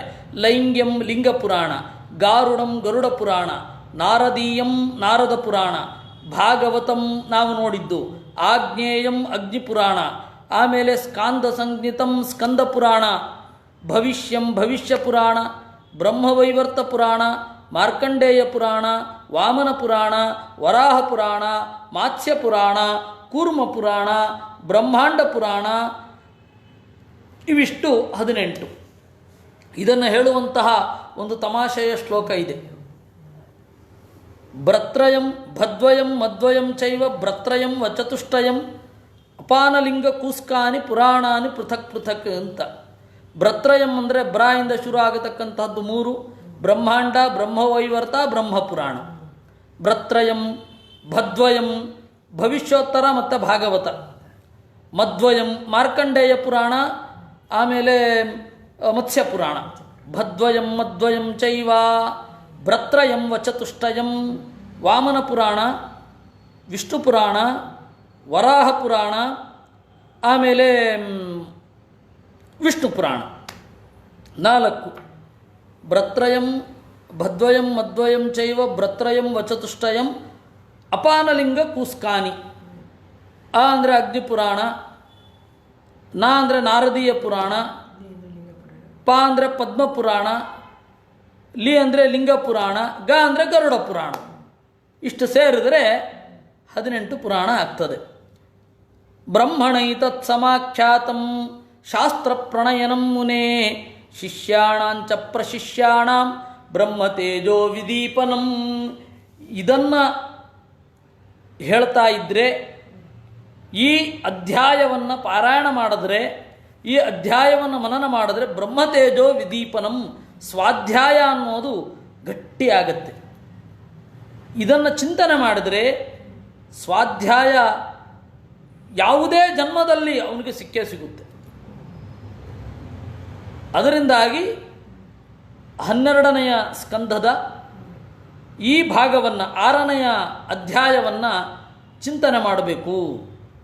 ಹಾಗೆ ಒಂದೊಂದು ಅಧ್ಯಾಯಕ್ಕೂ ಹೇಳ್ತಾರಲ್ಲ ಅಂದರೆ ಸಾಧ್ಯವಾದಷ್ಟು ಪಾರಾಯಣ ಮಾಡಿ ಅಂತ ಅಷ್ಟೇ ಅರ್ಥ. ಬ್ರಹ್ಮತೇಜೋ ವಿದೀಪನಂ, ಬ್ರಹ್ಮತೇಜಸ್ಸು ಅಂದರೆ ಸ್ವಾಧ್ಯಾಯದಿಂದ ಬಂದಿರುವಂತಹ ಶಕ್ತಿ. ಬ್ರಹ್ಮತೇಜೋ ವಿದೀಪನಂ, ಇದನ್ನು ಚಿಂತನೆ ಮಾಡಬೇಕು ಅಂತಾರೆ. ಶೌನಕ ಉವಾಚ ಸೂತ ಜೀವ ಚಿರಂ ಸಾಧೋ ವದನೋ ವದತಾಂವರ ತಮಸ್ಯಪಾರೇ ಭ್ರಮತಾಂ ನೃಣಾಂ ತ್ವಂ ಪಾರದರ್ಶನಃ. ಸೂತ ಶೌನಕರು ಹೇಳೋದು ಇದನ್ನು ಕೇಳಿದ ಮೇಲೆ, ಇಲ್ಲಿಗೆ 6ನೇ ಅಧ್ಯಾಯ ಮುಗೀತು, 7ನೇ ಅಧ್ಯಾಯ ಶುರು. 7ನೇ ಅಧ್ಯಾಯದ ಆರಂಭದಲ್ಲಿ ಶೌನಕರ ಒಂದು ಹಾರೈಕೆ, ಹರಕೆ, ಬಯಕೆ ಎಲ್ಲ ಇದೆ, ಬಹಳ ಸೊಗಸು. ನಾವು ಮಾರ್ಕಂಡೇಯರ ಚರಿತ್ರೆಯನ್ನು ಮಾತ್ರ ಕೇಳಿರ್ತೇವೆ, ಮಾರ್ಕಂಡೇಯರ ಕಥೆಯನ್ನು ಮಾತ್ರ ಕೇಳಿರ್ತೇವೆ. ಮಾರ್ಕಂಡೇಯರ ಕಥೆಗೆ ಏನು ಕಾರಣ ಅನ್ನೋದು ನಾವು ಸೂಕ್ಷ್ಮವಾಗಿ ಗಮನಿಸಬೇಕು. ದತ್ತ ಶ್ರುತಿಗಳಾಗಿ ಕೇಳಿ, ಏಕಾಗ್ರತೆಯಿಂದ ಕೇಳಿ. ಸೂತ ಜೀವ ಚಿರಂ ಸಾಧೋ ವದನೋ ವದತಾಂವರ. ಸೂತ ನೀನು ಬದುಕಬೇಕು, ದೀರ್ಘಕಾಲ ಬದುಕಬೇಕು ಅಂತಂದರು. ಯಾಕೆಂದರೆ ಮುಂದಿನವರಿಗೆ ನೀನು ಮಾರ್ಗದರ್ಶಕ ಆಗಬೇಕಲ್ವ, ಅದಕ್ಕೆ ನೀನು ಬದುಕಬೇಕು. ನೀನು ಬದುಕದೆ ಹೋದರೆ ಮುಂದಿನವರಿಗೆ ಮಾರ್ಗದರ್ಶನ ಎಲ್ಲಿಂದ? ನೀನು ಬದುಕಲೇಬೇಕು, ಬಹಳ ಕಾಲ ಬದುಕಬೇಕು ಅಂತಂದರು. ಬಹಳ ಕಾಲ ಬದುಕಬೇಕು ಅಂತಂದಾಗ ಮಾರ್ಕಂಡೇಯರ ನೆನಪಾಯ್ತು ಅಲ್ಲಿ. ಆಹುಶ್ಚಿರಾಯುಷ ಋಷಿಂ ಮೃಕಂಡು ತನಯಂ ಜನಾ ಯಕ್ಕಲ್ಪಾಂತೆ ಪಿರುವರಿತಃ ಏನ ಗ್ರಸ್ತಮಿದಂ ಜಗತ್. ಅವನು ಕಲ್ಪದ ಕಡೆಯಲ್ಲೂ ಉಳಿದ. ಅದರಿಂದಾಗಿ ಅವತ್ತಿನಿಂದ ಇವತ್ತಿನವರೆಗೂ ಏನಾಯಿತು ಅಥವಾ ಮುಂದಿನವರೆಗೂ ಏನಾಗತ್ತೆ ಅಂತ ಅವನು ಹೇಳಬಲ್ಲ. ಅವನು ಹೇಳ್ತಾನೆ ಅಂತಂದರೆ ಆಯಿತು. ದೀರ್ಘಕಾಲ ಬದುಕಿದವರು 1000 ಜನ ಇರ್ತಾರೆ. ದೀರ್ಘಕಾಲ ಬದುಕಿದವರು 1000 ಜನ ಇದ್ದವರು ಹೇಳಬೇಕು ಅಂತಿಲ್ಲ. ಯಾಕೆ ಅಂತಂದರೆ ಅವ್ರ ತತ್ವಜ್ಞಾನ ಕನೆಕ್ಟ್ ಆಗಿರಲ್ಲ. ಬಹಳ ಕಾಲ ಬದುಕೋರು ಎಷ್ಟು ಜನ ಇರ್ತಾರೆ? ಶತಾಯುಷಿಗಳು ಬೇಕಾಷ್ಟು ಜನ ಇರ್ತಾರೆ. 101 ವರ್ಷ 102 ವರ್ಷ ಬದುಕಿದವರು ಇದ್ದಾರೆ. ಆದರೆ ಅವರಿಂದ ನಾವು ತತ್ವಶಾಸ್ತ್ರವನ್ನು, ಜಗತ್ತಿನ ರಹಸ್ಯವನ್ನು ತಿಳಿಲಿಕ್ಕಾಗ್ತದೋ? ಇಲ್ಲ. That is the problem. ದೀರ್ಘಕಾಲ ಬದುಕಿರುವವರಿಗೆ ತತ್ವದರ್ಶನ ಆಗಿರಬೇಕು ಅಂತ ಇಲ್ಲ. ತತ್ವದರ್ಶನ ಆದವರಿಗೆ ದೀರ್ಘಕಾಲ ಬದುಕುವ ಯೋಗ್ಯತೆ ಕೆಲವೊಮ್ಮೆ ಇರಲ್ಲ, ಯೋಗ ಇರಲ್ಲ ಕೆಲವೊಮ್ಮೆ. ಆವಾಗ ಏನಾಗತ್ತೆ, ಇಬ್ಬರು ಯಾರಿಗಾದರೂ, ಎರಡೂ ಕೂಡ ಯಾರಿಗಾರು ಒಬ್ರಿಗಿರಲಿ, ದೀರ್ಘಕಾಲ ಬದುಕುವ ಯೋಗ, ತತ್ವಶಾಸ್ತ್ರದ ಅಧ್ಯಯನ ಎರಡೂ ಇದ್ದರೆ ಎರಡನ್ನು ಮ್ಯಾಚ್ ಮಾಡಿ ಒಬ್ಬರು ಹೇಳ್ತಾರೆ. ನೀನು ಹಾಗೆ ನೋಡಿ, ಪುರಾಣ ಹೇಳಿದ್ದಕ್ಕೆ ಅವರಿಗೆ ಆಶೀರ್ವಾದ ಸಿಕ್ಕಿದ್ದು ಶೌನಕರಿಂದ. ನೀನು ಹಾಗೆ ಬದುಕಬೇಕು, ಯಾಕೆಂದ್ರೆ ಮುಂದಿನ ಜನರಿಗೆ, ಮುಂದಿನ ಜನಾಂಗಕ್ಕೆ ನೀನು ಬೇಕು ಅಂತಂದ್ರು.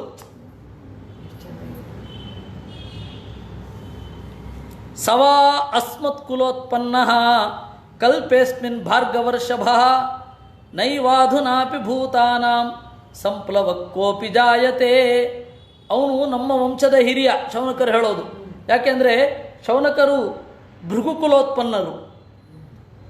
ಭೃಗುವಿನ ಮಕ್ಕಳು ಪ್ರಮತಿ, ಆ ಪ್ರಮತಿಯ ಮಗ ರುರುವಿನ ಮಗ ಶೌನಕರು, ರುರುವಿನ ಮಗ ಶುನಕನ ಮಗರು ಶೌನಕರು. ಇರಲಿ, ರುರು ಪ್ರಮದ್ವರ ಅಂತ ಹೇಳಿ ಅಮರ ಪ್ರೇಮಿಗಳ ಕಥೆಯನ್ನು ನಾವು ಆದಿಪರ್ವದಲ್ಲಿ ಕೇಳ್ತೇವೆ. ಆ ರುರುವಿನ ಮೊಮ್ಮಗ ಶೌನಕರು, ಅವರು ಭಾರ್ಗವರು. ಮಾರ್ಕಂಡೇಯರು ಕೂಡ ಭಾರ್ಗವರು, ಭೃಗು ಗೋತ್ರೋತ್ಪನ್ನರು.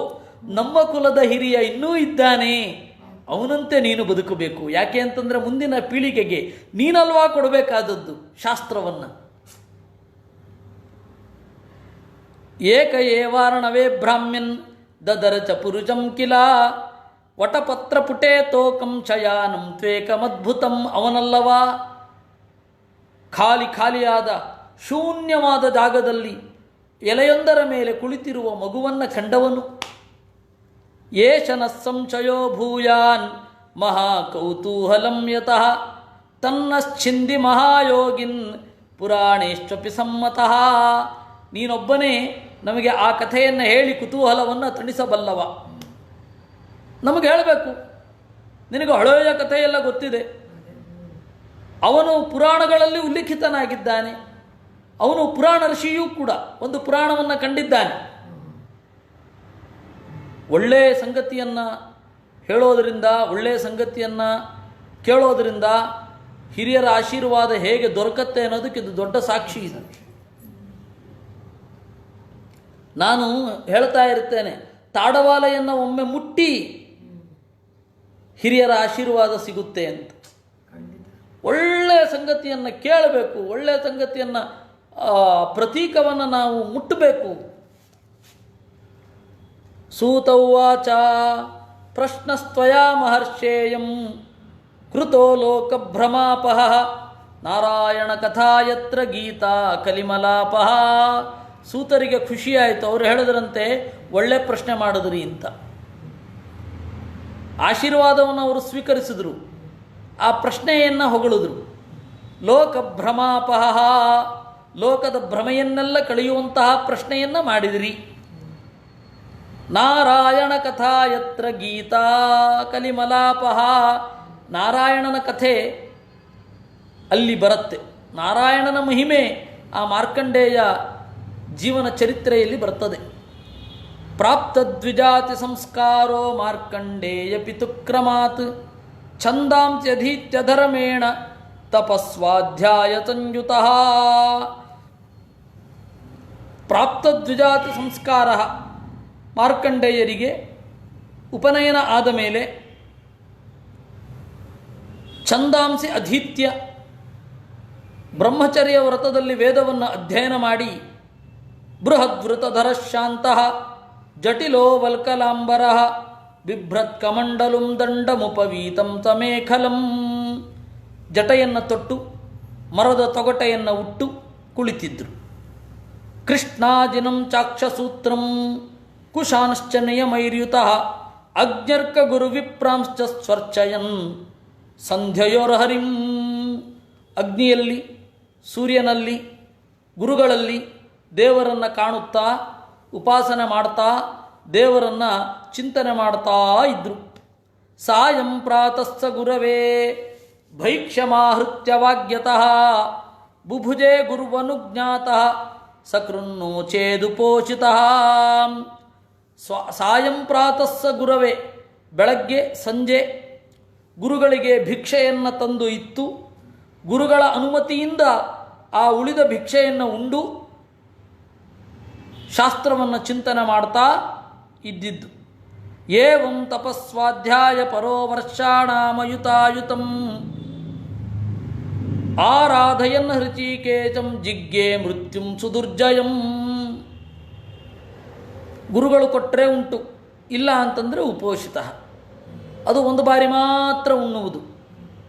ಈ ರೀತಿ ಮಾಡ್ತಾ ಮಾಡ್ತಾ ಮಾಡ್ತಾ ದೇವರನ್ನು ಆರಾಧನೆ ಮಾಡ್ತಾ ಮೃತ್ಯುಂ ಜಿಗ್ಗೆ, ಸಾವನ್ನು ಗೆದ್ದದ್ದು. ಈಗ ಅದು ಆ ಕಥೆ ಇದೆ, ಇಲ್ಲ ಯಾವ ಪುರಾಣದಲ್ಲಿಯೂ ಈ ಕಥೆ ಇಲ್ಲ. ಅಂದರೆ ಇವಾಗ ಮೃಕಂಡು ಅಂತ ಹೇಳಿ ಒಬ್ಬ ಮಗ, ಒಬ್ಬ ಋಷಿ, ಅವನು ತಪಸ್ಸು ಮಾಡಿದ, ನಿನಗೆ ಒಬ್ಬ ಒಳ್ಳೆಯ ಮಗನನ್ನು ಕೊಡ್ತೇನೆ, ಅವಾಗ ಅವನಿಗೆ ಆಯುಷ್ಯ ಇರುತ್ತೆ ಅಂತ. ಮಗ ಬೇಕು ಅಂತ ಹೇಳಿ ಹ್ಞೂ ಆಯಿತು ಅಂತಂದರು.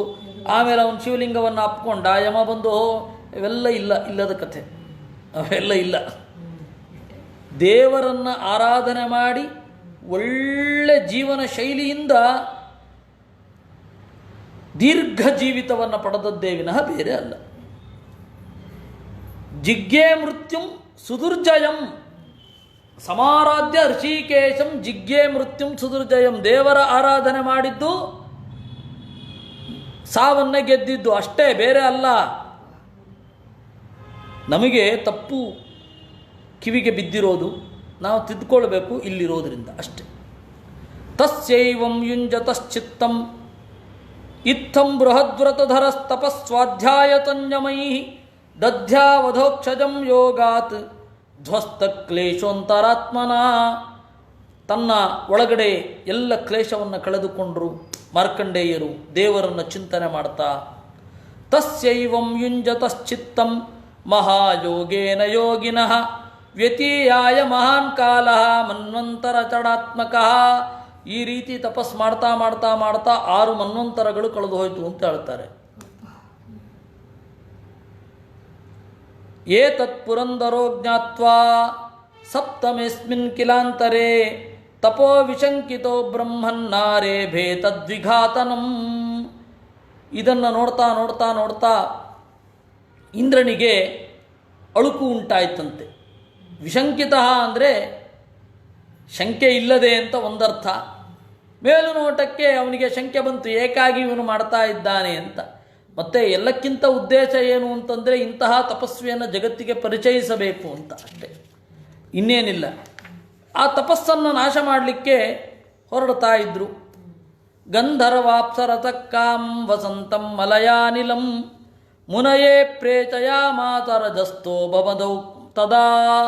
ಗಂಧರ್ವರು, ಅಪ್ಸರೆಯರು, ಕಾಮ, ವಸಂತ, ಮಲಯದ ಗಾಳಿ ಎಲ್ಲವನ್ನೂ ತಂದ.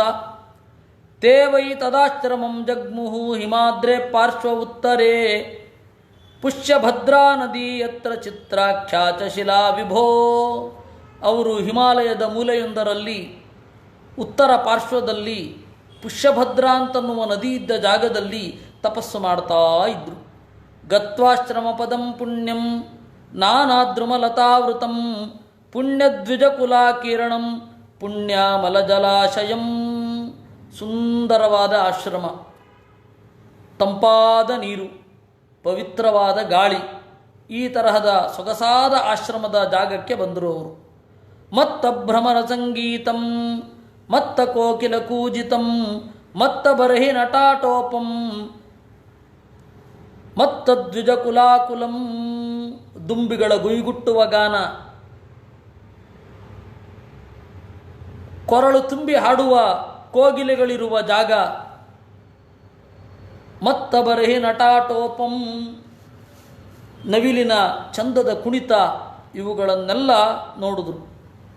ವಾಯುಪ್ರವಿಷ್ಟ ಆದಾಯ ಹಿಮ ನಿರ್ಜರ ಶೀಕರಂ ಸುಮನೋಭಿಪರಿಶ್ವಕ್ತೋ ಯಯಾ ಉತ್ತಂಭಯನ್ ಸ್ಮರಂ.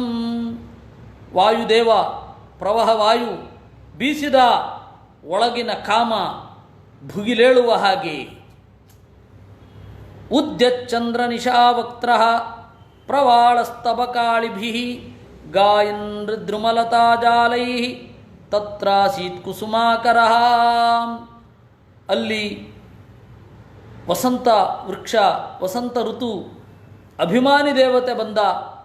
ಇಡೀ ಪ್ರಕೃತಿಯೇ ಮೈ ಪಡೆಯಿತು. ಉಜ್ಜಚ್ಚಂದ್ರ ನಿಶಾವಕ್ತ್ರ, ಪೂರ್ಣ ಚಂದ್ರನೇ ಆ ವಸಂತ ಋತುವಿನ ಮೋರೆಯ ಹಾಗೆ. ಪ್ರವಾಳಸ್ತವ ಕಾಳಿಬಿಹಿ, ನೀನು ಕಾಮವನ್ನು ಹೊಂದು ಅಂತನ್ನುವ ಹಾಗೆ ಚಿಗುರುಗಳೆಲ್ಲ ಚಿಗುರೊಡೆದವು. ಸುಮನೋಭಿಪರಿಷ್ವಕ್ತ ಗಾಯನ್ ದ್ರುಮಲತಾಜಾಲೈ, ಗಾಯನ್ ದ್ರುಮಲತಾಜಾಲೈ, ಗಿಡಗಳ ಮೂಲಕ ಬಳ್ಳಿಗಳ ಮೂಲಕ ಹಾಡುತ್ತಾ ಬಂದ. ಅನ್ವೀಯಮಾನೋ ಗಂಧರ್ವೈ ಗೀತವಾದಿತ್ರಯೂಥಕೈ ಅದೃಶ್ಯತಾತ್ತ ಚಾಪೇಚು ಸ್ವಸ್ತ್ರೀಯೂಥಪತಿ ಸ್ಮರ. ಯಾವಾಗ ಅನುಕೂಲ ಪ್ರಕೃತಿ ಆಯಿತೋ ಅವಾಗ ಮನ್ಮಥ ತನ್ನೆಲ್ಲ ಸೈನ್ಯದೊಂದಿಗೆ ಬಂದ. ಚಂದದ ಹುಡುಗಿಯರು, ಚಂದದ ಹುಡುಗರು ಅವರ ಜೊತೆಗೆ ಬಂದ. ಹುತ್ವಾಗ್ನಿಂ ತಮುಪಾಸೀನಂ ದದೃಶುಶ್ಚಕ್ರ ಕಿಂಕರಾ ಮೀಲಿತಾಕ್ಷಂ ದುರಾಧರ್ಷಂ ಮೂರ್ತಿಮಂತಮಿವಾನಲಂ. ಆಗ ತಾನೇ ಮಾರ್ಕಂಡೇಯ ಋಷಿಗಳು ಹೋಮ ಮಾಡಿ ಕಣ್ಣು ಮುಚ್ಚಿ ಕುಳಿತಿದ್ದರು. ಅಗ್ನಿಯೇ ಮೈವತ್ತಂತೆ ಕಂಡಿತು. ನೃತುಸ್ತಶ್ಚ ಪುರತಃ ಸ್ತ್ರಿಯೋಥೋ ಗಾಯಕ ಜಗುಹು ಮೃದಂಗ ವೀಣಾಪಣವೈ ವಾದ್ಯಂ ಚಕ್ರುರ್ಮನೋರಮಂ. ಅವನ ಮುಂದೆ ಹೆಣ್ಣು ಮಕ್ಕಳು ಕುಣಿದರು, ಗಾಯಕರು ಹಾಡಿದರು, ಮೃದಂಗ ವೀಣ ಪಣವಗಳು ಮೊಳಗಿದವು, ನುಡಿದವು. ಸಂಧದೇಸ್ತ್ರಂ ಸ್ವಧನುಷಿ ಕಾಮ ಪಂಚಮುಖಂ ತದಾ ಮಧುರ್ಮದೋರಜಸ್ತೋಭ ಇಂದ್ರಭೃತ್ಯ ಅಕಂಪಯನ್. ಅವನೇನು ಮಾಡಿದ? ಕಾಮ ಬಿಲ್ಲಿನಲ್ಲಿ ಬಾಣವನ್ನು ಹೂಡಿದ. ಬಾಣವನ್ನು ಹೂಡಿದ ಅಂತಂದರೆ ಹೀಗೆ ಬಿಟ್ಟ ಅಂತ ಅರ್ಥ ಅಲ್ಲ, ಹೂಗಳು ಅರಳಿದವು ಅಂತ ಅರ್ಥ. ಅದು ಕಾಮಪ್ರಚೋದನೆ ಆಗಬೇಕು. ಕ್ರೀಡಂತ್ಯ ಪುಂಜಿಕಸ್ಥಲ್ಯಾ ಕಂದುಕೈಸ್ತನ ಗೌರವಾತ್ ಭೃಚಮುದ್ವಿಗ್ನ ಮಧ್ಯಾಯ ಕೇಶ ವಿಭ್ರಂಸಿತಸ್ತದಃ. ಅದರಂತೆ ಪುಂಜಿಕಸ್ಥಳಿ ಅಂತನ್ನುವವಳು ಚಂಡನ್ನು ಬಡಿಯುತ್ತಾ ಆಚೆಯಿಂದ ಈಚೆ, ಈಚೆಯಿಂದ ಆಚೆ ಓಡಾಡ್ತಾ ಇದ್ದಾಳೆ. ಆ ಬಡನಡುವಿನವಳ ಆ ಚಲುವು ಎಂಥವರ ಕಣ್ಣನ್ನೂ ಸೆಳೆಯಬೇಕು. ಇತಸ್ತತೋ ಭ್ರಮದೃಷ್ಟೇ ಚಲಂತ್ಯ ಅನುಕಂದುಕಂ ವಾಯುರ್ಜಹಾರ ತದ್ವಕ್ಷಃ ಸೂಕ್ಷ್ಮಂ ತ್ರುಟಿತಮೇಕಲಂ. ಆಗ ಸೂಕ್ಷ್ಮವಾಗಿರುವ ಅವಳ ಮೇಲುದವನ್ನು ವಾಯುದೇವ ಜಾರಿಸಿದ. ವಿಸಸರ್ಜ ತಥೋ ಬಾಣಂ ಮತ್ವಾತಂ ಸ್ವಜಿತಂ ಸ್ಮರ ಸರ್ವಂ ತತ್ರಾಭವನ್ಮೋಘ ಮನೀಚಸ್ಯ ಯಥೋದ್ಯಮಃ. ಯಾವಾಗ ಅವಳ ಮೇಲೆ ದೃಷ್ಟಿ ಬೀಳುತ್ತೆ, ಮಾರ್ಕಂಡೇಯ ಋಷಿಗಳು ಬೀಳ್ತಾರೆ ಅಂತ ಅಂದುಕೊಂಡ. ಅವರು ಬೀಳಲೇ ಇಲ್ಲ, ಕಣ್ತೆಗೆದ್ರು, ಎದ್ದರು ಅಷ್ಟೇ, ಬೀಳಲಿಲ್ಲ. ಅಂದರೆ ಯಾವ ವಿಧದ ಕಾಮೋತ್ತೇಜನವೂ ಆಗಲಿಲ್ಲ. ತೈತ್ಥಮಪಕುರುವಂತೋ ಮುನೇಸ್ತತ್ತೇಜತಾ ಮುನೆ ದಹ್ಯಮಾನಾ ನಿವವೃತು ಪ್ರಬೋಧ್ಯಾಹಿಮಿವಾರ್ಭಕಾ. ಹೀಗೆ ಮಾಡಿದಾಗ ಏನು ಪರಿಣಾಮವೂ ಆಗಲಿಲ್ಲ. ಅದನ್ನು ಬಹಳ ಸುಂದರವಾಗಿ ವರ್ಣನೆ ಮಾಡುತ್ತಾರೆ ವೇದವ್ಯಾಸರು. ಪ್ರಬೋಧ್ಯಾಹಿಂ ಯಥಾರ್ಭಕಾಹ. ಅರ್ಭಕಾಹ ಮಕ್ಕಳು ಬೆಂಕಿಯನ್ನು ಕೆದಕಲಿಕ್ಕೆ ಹೋಗಿ ಮೈ ಸುಟ್ಟುಕೊಂಡ್ರೆ ಯಾವ ರೀತಿ ಆಗಬೇಕೋ ಆ ರೀತಿ ಆಯಿತು ಅವ್ರಿಗೆ ಅಂತ ಆ ಭಾವವನ್ನು ದೇವತೆಗಳು ತೋರಿಸಿದರು. ಇತೀಂದ್ರಾನುಚರೈರ್ಬ್ರಹ್ಮನ್ ಧರ್ಷಿತೋಪಿ ಮಹಾಮುನಿ ಯನ್ನಾಗಾದಹಮೋ ಭಾವಂ ನ ತಚ್ಚಿತ್ರಂ ಮಹತ್ಸುಚ. ಇದು ಮಾರ್ಕಂಡೇಯರಂಥವರಲ್ಲಿ ಏನೂ ಅಚ್ಚರಿಯಲ್ಲ, ದೇವರ ಅನುಗ್ರಹ ಇರೋದರಿಂದ. ತಸ್ಯೈವಂ ಯುಂಜತಶ್ಚಿತ್ತಂ ತಪಸ್ವಾಧ್ಯಾಯ ಸಂಯಮೈ ಅನುಗ್ರಹಾಯಾವಿರಾತಿ ನರನಾರಾಯಣೋ ಹರಿಃ. ಈ ರೀತಿ ನಿರಂತರವಾಗಿ ಚಿಂತನೆ ಮಾಡ್ತಾ ಇದ್ದಾಗ ನರನಿಂದ ಕೂಡಿದ ನಾರಾಯಣ ಅವ್ರ ಮುಂದೆ ಮೈದೋರಿದರು. ಹೇಗೆ ಇದ್ರು? ತೌ ಶುಕ್ಲಕೃಷ್ಣೌ ನವಕಂಜಲೋಚನೌ ಚತುರ್ಭುಜೌ ರೌರವವಲ್ಕಲಾಂಬರೌ ಪವಿತ್ರಪಾಣಿ ಉಪವೀತಕಂ ತ್ರಿವೃತ್ ಕಮಂಡಲುಂ ದಂಡಮೃಜಂ ಚ ವೈಣವಂ ಪದ್ಮಾಕ್ಷಮಾಲಾಮತಜಂತುಮಾರ್ಜನಂ ವೇದಂಚ ಸಾಕ್ಷಾತ್ ತಪ ಏಕರೂಪಿಣೌ ತಪತ್ತಡಿದ್ವರ್ಣ ಪಿಶಂಗರೋಚಿಷ ಪ್ರಾಂಶೂದಧಾನಂ ವಿಬುಧರಷಭಾಚಿತೌ ನರನಾರಾಯಣರು ಮೈದೋರಿದರು. ಹೇಗೆ? ತೌ ಶುಕ್ಲ ಕೃಷ್ಣೌ, ಒಬ್ಬ ಬಿಳಿ ಒಬ್ಬ ಕಪ್ಪು. ಬಿಳಿ ಯಾರು? ಸಾಕ್ಷಾತ್ ಶೇಷ ನರ. ಕಪ್ಪು ಯಾರು? ನಾರಾಯಣ. ತೌ ಶುಕ್ಲ ಕೃಷ್ಣೌ, ಇಬ್ಬರು. ನವಕಂಜಲೋಚನೌ, ಅರಳುದಾವರೆಯ ಕಣ್ಗಳವರು. ಚತುರ್ಭುಜೌ, ನಾಲ್ಕು ತೋಳುಗಳವರು. ರೌರವವಲ್ಕಲಾಂಬಲೌ, ಜಿಂಕೆಯ ಚರ್ಮವನ್ನು ಹುಟ್ಟಿದ್ದಾರೆ. ಪವಿತ್ರ ಪಾಣಿ, ಪವಿತ್ರವನ್ನು ಹಿಡಿದಿದ್ದಾರೆ. ಉಪವೀತಕಂ ತ್ರಿವೃತ್, ಮೂರಳೆಯ ಜನಿವಾರ. ಮೂರು ವೇದಗಳಿಗೆ ನಾನು ನಿಷ್ಠನಾಗಿ ಇರ್ತೇನೆ ಅಂತ ಹೇಳಿ ಯಜ್ಞೋಪವೀತವನ್ನು ಧರಿಸೋದು ಅದು ಅಧ್ಯಯನದ ಚಿಹ್ನೆ. ಅದು ಕಮಂಡಲುಂ ದಂಡಮೃಜುಂ ಚವೈಣವಂ, ಕಮಂಡಲುವನ್ನು ಎತ್ತರವಾದ ಉದ್ದವಾದ ದಂಡವನ್ನು ಇಟ್ಕೊಂಡಿದ್ರು. ಪದ್ಮಾಕ್ಷಮಾಲಾ ಮುತಜಂತು ಮಾರ್ಜನಂ, ಪದ್ಮಾಕ್ಷಮಾಲಾಂ, ಆಮೇಲೆ ಜಪದ ಮಾಲೆಯನ್ನು ಹಿಡಿದಿದ್ದಾರೆ. ವೇದಂಚ ಸಾಕ್ಷಾತ್ ತಪ ಏಕರೂಪಿಣೌ, ವೇದವನ್ನು ನುಡಿತಾ ಇದ್ದಾರೆ. ತಪತ್ ತಡಿದ್ವರ್ಣ ಪಿಶಂಗರೋಚಿಷಾ ಪ್ರಾಂಶೂದಧಾನೌ ವಿಬುಧರಚಭಾಚಿತೌ, ಈ ರೀತಿ ದೇವತೆಗಳಿಂದ ನಮಸ್ಕೃತರಾದ ಅವರು ಮೈದೋರಿದರು ನರನಾರಾಯಣು. ತೇ ವೈ ಭಗವತೋ ರೂಪೇ ನರನಾರಾಯಣಾವೃಷಿ ವೀಕ್ಷೋತ್ಥಾಯಾದರೇಣೋಚ್ಚೈ ನನಾಮಾಂಗೇನ ದಂಡವತ್. ನರನಾರಾಯಣರು ಬಂದದ್ದನ್ನು ನೋಡಿ ಮಾರ್ಕಂಡೇಯ ಋಷಿಗಳು ಅಡ್ಡಬಿದ್ರು. ಏತತ್ ಸಂದರಚನಾನಂದ ನಿಯತಾತ್ಮೇಂದ್ರಿಯಾಚಯ ಹೃಷ್ಟರೋಮಾಶ್ರುಪೂರ್ಣೇಕ್ಷಃ ನ ಸೇಹೇತಾವದೀಕ್ಷಿತು. ಅವರನ್ನು ನೋಡಿದ ಖುಷಿಯಲ್ಲಿ ಕಣ್ಣುಗಳಲ್ಲಿ ನೀರು ತುಂಬಿದವು. ಎದುರುಗಡೆ ಇರೋರು ಕಾಣಲಿಲ್ಲ. ಉತ್ಥಾಯ ಪ್ರಾಂಜಲಿ ಪೂರ್ಣಂ ಔತ್ಸುಕ್ಷ್ಯಾತ್ ಆಶ್ಲಿಷನ್ನಿವ ನಮೋ ನಮ ಇತಿ ಶನೈಃ ಬಭಾಷೆ ಗದ್ಗದಾಕ್ಷರಂ. ಅವರನ್ನು ನೋಡ್ತಾ ಗಂಟಲು ಕಟ್ಟಿ ಮೆಲ್ಲಗೆ ನಮೋ ನಮಃ ಅಂತ ಅನ್ನಂತೆ. ತಯೋರಾತನಮಾದಾಯ ಪಾದಯೋ ಅವನಿಜ್ಯ ಚ ಅರ್ಹಣೇನಾನುಲೇಪೇನ ಧೂಪಮಾಲ್ಯೈರಪೂಜಯತ್. ಅವರಿಗೆ ಆಸನವನ್ನಿತ್ತು, ಕುಳಿತುಕೊಳ್ಳ್ರಿ ಅಂತ ಹೇಳಿ ಪಾದಗಳನ್ನು ತೊಳೆದು ಪಾದ್ಯವನ್ನು ಇತ್ತು. ಅರ್ಹಣೇನ ಅನುಲೇಪೇನ, ಅವರಿಗೆ ಇದು ಮಾಡಲಿಕ್ಕೆ ಗಂಧವನ್ನು ಕೊಟ್ಟು ಧೂಪಮಾಲ್ಯಗಳನ್ನು ಇಟ್ಟ. ಸುಖ ಆಸನ ಆಸೀನೌ ಪ್ರಸಾದಾಭಿಮುಖೌ ಮುನಿ ಪುನರಾರಮ್ಯ ಪಾದಾಭ್ಯಾಂ ಗರಿಷ್ಠಾನಿದಮಬ್ರವೀತ್. ಅವರಿಬ್ಬರು ಕುಳಿತ ಮೇಲೆ ಅವರನ್ನು ಕುರಿತು ಮಾರ್ಕಂಡೇಯರು ಸ್ತೋತ್ರ ಮಾಡಿದರು. ಆ ಸ್ತೋತ್ರ ಇದೆ. ಸುಮಾರು 10 ಶ್ಲೋಕಗಳಿವೆ, 49 ತನಕ. ಒಂದು ಶ್ಲೋಕವನ್ನು ನೋಡಿ ಪ್ರಾಯ ಇವತ್ತು ವಿರಮಿಸೋದು ಆಗುತ್ತೆ. ಕಿಂ ವರ್ಣಯೇ ತವ ವಿಭೋ ಯದುದುಯಿರಿತಾತು ಸಂಸ್ಪಂದತೆ ತಮನುವಾಂಗ್ಮನ ಇಂದ್ರಿಯಾಣಿ ಸ್ಪಂದಂತಿ ವೈ ತನುಭೃತಾಂ ಅಜಶರ್ವಯೋಶ್ಚ ಸ್ವಸ್ಯಾಪ್ಯಥಾಪಿ ಭಜತಃ ತಮಸಿ ಭಾವಬದ್ಧಃ. ಕಿಂ ವರ್ಣಯೇ, ನಾರಾಯಣ ನಿನ್ನ ಬಗೆಗೆ ಏನೆಂದು ಹೇಳಲಿ? ಎಲ್ಲವೂ ನಿನ್ನ ಪ್ರೇರಣೆಯಿಂದಲೇ ಆಗುವುದು. ಸ್ಪಂದಂತಿ ವೈ ತನುಭೃತಾಂ, ಜೀವರ ಪ್ರತಿಯೊಂದು ಇಂದ್ರಿಯಗಳು ಕೂಡ ಸ್ಪಂದನೆ ಕೊಡುವುದೇ ನಿನ್ನಿಂದ. ಸ್ವಸ್ಯಾಪ್ಯಥಾಪಿ ಭಜತಾಮಸಿ ಭಾವಬದ್ಧ, ಈ ರೀತಿಯ ಅತ್ಯಂತ ಮುಕ್ತನಾಗಿದ್ದರೂ ಭಾವಬದ್ಧ ಭಜಸಿ, ಅವರ ಭಾವದಿಂದ ಅವರವರ ಭಕ್ತಿಗೆ ಮೆಚ್ಚಿ ಅವರಲ್ಲಿಯೇ ನೆಲೆಗೊಳ್ಳುತ್ತೀಯೇ.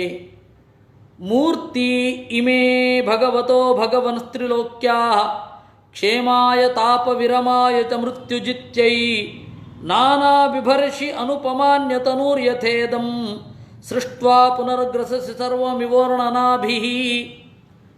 ಎಲ್ಲ ಜನರಿಗೆ ಯಾವ ರೀತಿ ತಪಸ್ಸು ಮಾಡಬೇಕು, ಯಾವ ರೀತಿ ತಪಸ್ಸಿನಿಂದ ನಮ್ಮೊಳಗನ್ನು ನಾವು ಗೆದ್ದುಕೊಳ್ಳಬೇಕು ಅನ್ನುವುದನ್ನು ತೋರಿಸಲಿಕ್ಕಾಗಿಯೇ ನೀನು ಬಂದಿದ್ದೀಯ. ಸೃಷ್ಟಿ ಸ್ಥಿತಿಲಯಗಳಲ್ಲಿ ನಿರ್ವಿಕಾರವಾಗಿ ಇದ್ದು ಜ್ಞಾನವಂತರಾಗಿಯೇ ಇದ್ದು ಆ ಜ್ಞಾನದ ಆನಂದವನ್ನು ಹೇಗೆ ಅನುಭವಿಸುವುದು ಅನ್ನೋದನ್ನು ತೋರಿಸಲಿಕ್ಕಾಗಿಯೇ ನೀನು ಈ ಭೂಮಿಗೆ ಬಂದಿದ್ದು. ಇದು ನಿನ್ನ ಹೆಗ್ಗಳಿಕೆ, ನಮ್ಮ ಭಾಗ್ಯ ಅಂತ ಮಾರ್ಕಂಡೇಯರು ಸ್ತೋತ್ರ ಮಾಡಿದ್ದು. ಇನ್ನೂ 8 ಶ್ಲೋಕಗಳಿದೆ. ಆ ಶ್ಲೋಕಗಳನ್ನು ನಾವು ನಾಳೆ ನೋಡೋಣ ಅಂತ ಹೇಳ್ತಾ ಇವತ್ತಿನ ಚಿಂತನೆಯನ್ನು ದೇವರಿಗೆ ಅರ್ಪಿಸೋಣ. ಅನೇನ ಭಾವಿ ಯತ್ ಪುಣ್ಯಂ ತದಾಪ್ನೋತು ಪಿತಾಮಮ. ಕೃಷ್ಣಾರ್ಪಣಮಸ್ತು. ನಾಳೆ ಬೆಳಗ್ಗೆ ಮಹಾಭಾರತ 11ರಿಂದ 12 ಉದ್ಯೋಗ ಪರ್ವ ಶುರು. ಖಂಡಾರ್ಥ ನಿರ್ಣಯ ನಾಳೆ ಬೆಳಗ್ಗೆ ಇದೆ, ಮಾಡ್ತೇವೆ. ಕೃಷ್ಣಾರ್ಪಣ. ನಿನ್ನ ಗದ್ಯ ಓದಿದ್ರಲ್ಲ, ಹಾಂ, ನಿನ್ನ ಗದ್ಯ ಚೆನ್ನಾಗಿತ್ತು.